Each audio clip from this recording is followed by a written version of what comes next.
বিশ্বজুড়ে আর আমাদের নিজেদের দেশেই এক অদৃশ্য লড়াই চলছে। এমন এক লড়াই যেখানে নিশানা বানানো হচ্ছে একটি নির্দিষ্ট সম্প্রদায়কে। খুন, জমি দখল, জোরপূর্বক ধর্মান্তর থেকে শুরু করে মন্দিরের পবিত্রতা নষ্ট করা। এই খবরগুলো হয়তো আপনার মোবাইলের স্ক্রিনে কয়েক সেকেন্ড ভেসে উঠে হারিয়ে যায়, কিন্তু এগুলোর পেছনে কি কোনো গভীর ও ভয়ঙ্কর চক্রান্ত কাজ করছে? গত 12ই জুলাই থেকে 18ই জুলাইয়ের মধ্যে ভারতের একাধিক রাজ্য থেকে উঠে আসা ঘটনাগুলো যদি আপনি এক সুতোয় গাঁথেন, তবে যে ছবিটা ফুটে উঠবে তা আপনাকে চমকে দিতে বাধ্য। আসুন ধাপে ধাপে জেনে নিই কীভাবে আমার আপনার অজান্তেই একের পর এক মাস্টার স্ট্রোক বা মাস্টার প্ল্যান সাজানো হচ্ছে। নমস্কার, আমি চন্দ্রিমা। মাধ্যমের আরেকটি ভিডিওতে আপনাকে স্বাগত। আপনারা দেখছেন আমাদের বিশেষ বিভাগ Hindus under attack round up. ভিডিওটি স্কিপ না করে শেষ পর্যন্ত অবশ্যই আমাদের সঙ্গে থাকবেন। জায়গাটি কর্ণাটকের দাবনগেরে জেলায় একটি জিম সেন্টার, যেখানে মানুষ নিজের শরীর ফিট রাখতে যায়, কিন্তু সেখানে পাতা হয়েছিল এক বিষাক্ত ফাঁদ। এই জিমের ট্রেনার ইসমাইল দেখতে খুব সাধারণ একজন ট্রেনারের মতো, কিন্তু তার আসল খেলাটা ছিল অন্য জায়গায়। অভিযোগ উঠছে ইসমাইল বেছে বেছে হিন্দু মেয়েদের টার্গেট করত, পার্সোনাল ট্রেনিংয়ের নামে তাদের সাথে ঘনিষ্ঠ হতো, মন জয় করত, আর তারপর জিমের ভেতরের অন্ধকার কোণ ব্যবহার করে লুকিয়ে রেকর্ড করত আপত্তিকর ছবি ও ভিডিও। একবার সেই ভিডিও হাতে আসার পর শুরু হতো আসল নরককাল। ব্ল্যাকমেল করে যৌন নির্যাতন।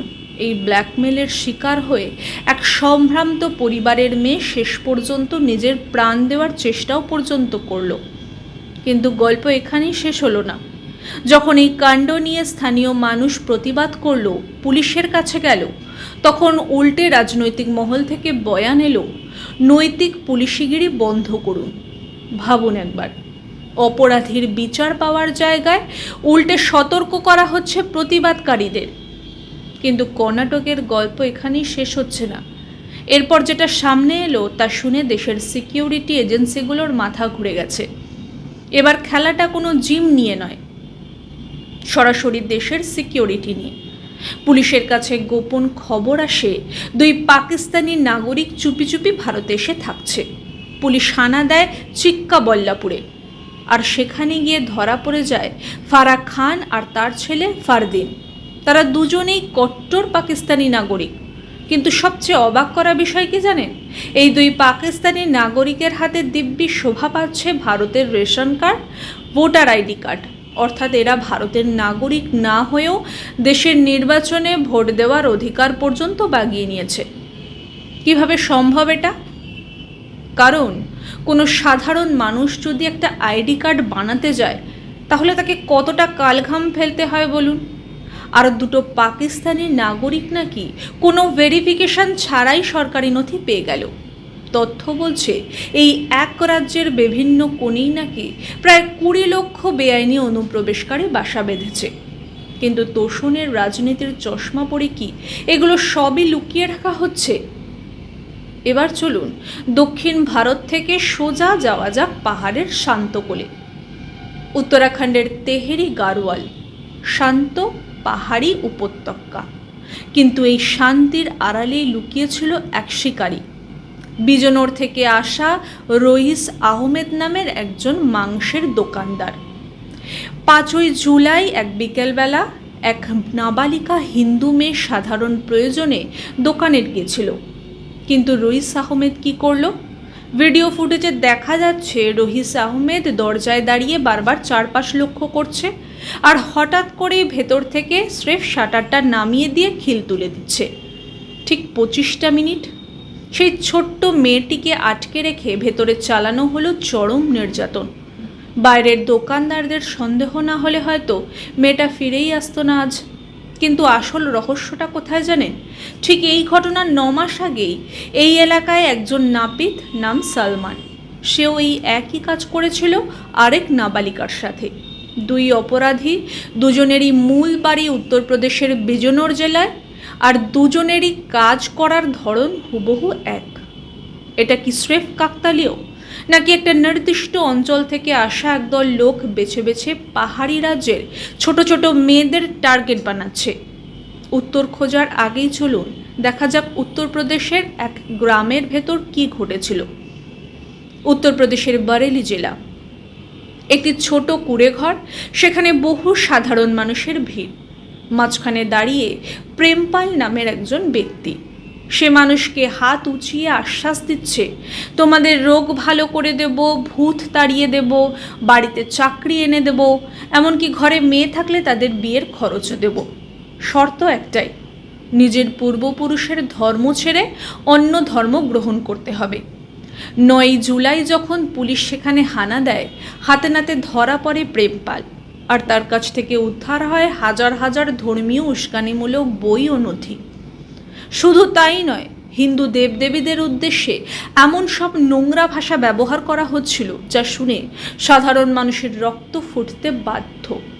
বরেলির এই একই এলাকাতে একের পর একই ঘটনার পুনরাবৃত্তি ঘটে চলেছে। গরিব মানুষের দারিদ্র আর অসুস্থতাকে অস্ত্র বানিয়ে এভাবেই বছরের পর বছর ধরে নীরব পরিবর্তন চালানো হচ্ছে। এবার আসা যাক সংস্কৃতি ও ঐতিহ্যের ওপর সরাসরি আক্রমণের কথায়। তামিলনাড়ুর পুদুকোট্টাই, সেখানে আছে 400 বছরের পুরনো শিব মন্দির, লিঙ্গমালাই শিব মন্দির। প্রায় 300 একর মন্দির সংলগ্ন জমি আজ বেদখল হয়ে গেছে। আর এখন কি ষড়যন্ত্র চলছে জানেন? পুরো পাহাড়টার নামটাই বদলে সাভেরিয়ার মালাই রাখার চেষ্টা চলছে। ভাবুন, 400 বছর ধরে চলে আসা এক শিব মন্দির এবং তার ইতিহাসকে স্রেফ কাগজের কলমের মাধ্যমে রাতারাতি বদলে দেওয়ার চেষ্টা। অন্যদিকে তিরুপ্পাকুন্দ্রম পাহাড়ের ওপর যুগ যুগ ধরে জ্বলে আসা ঐতিহ্যবাহী মহাদ্বীপম নিয়ে হাইকোর্ট নির্দেশ দিল প্রদীপ জ্বালানোর, কিন্তু একদল তথাকথিত প্রগতিশীল সংগঠন সেই আদালতের আদেশকে তোয়াক্কা না করে তার বিরুদ্ধে প্রস্তাব পাশ করে দিয়েছে।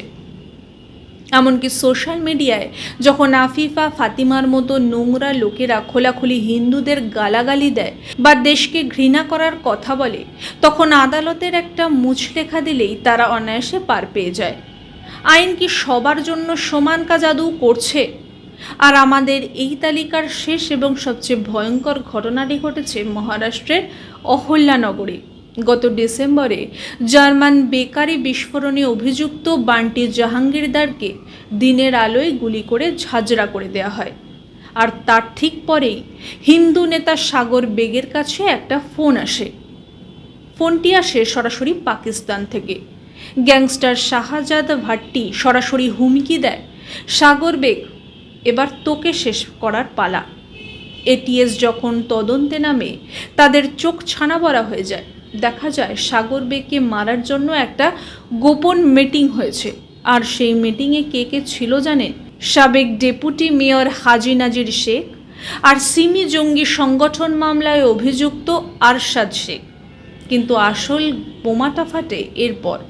জানা যায় এই চক্রান্তের পেছনে জড়িয়ে থাকা প্রভাবশালী আলতাফ শেখের কোটি টাকার BMW গাড়ি চড়ে নাকি নিয়মিত ঘুরে বেড়াচ্ছেন সেখানকারই এক রাজনৈতিক সাংসদ। পাকিস্তানের গ্যাংস্টার, দেশের নিষিদ্ধ জঙ্গি সংগঠনের ব্যক্তিরা আর ক্ষমতাশালী রাজনীতিবিদ, 3 জন মিলে একই হিন্দু অ্যাক্টিভিস্টকে শেষ করার ছক কষছে। এই যদি হয় দেশের পরিস্থিতি, তবে সাধারণ মানুষের জীবন কতটা নিরাপদ বলুন? জিমের ভেতর থেকে শুরু হওয়া জালিয়াতি, পাকিস্তানের বেআইনি রেশন কার্ড, পাহাড়ি রাজ্যের ছোট মেয়ের শ্লীলতাহানি আর ঐতিহ্যবাহী মন্দির দখল, আর শেষে পাকিস্তানি গ্যাংস্টারের মাধ্যমে প্রাণনাশের হুমকি। এগুলো কি স্রেফ আলাদা আলাদা কিছু ক্রাইম স্টোরি, নাকি এই সব কিছুর পেছনে রয়েছে এক অদৃশ্য ছক?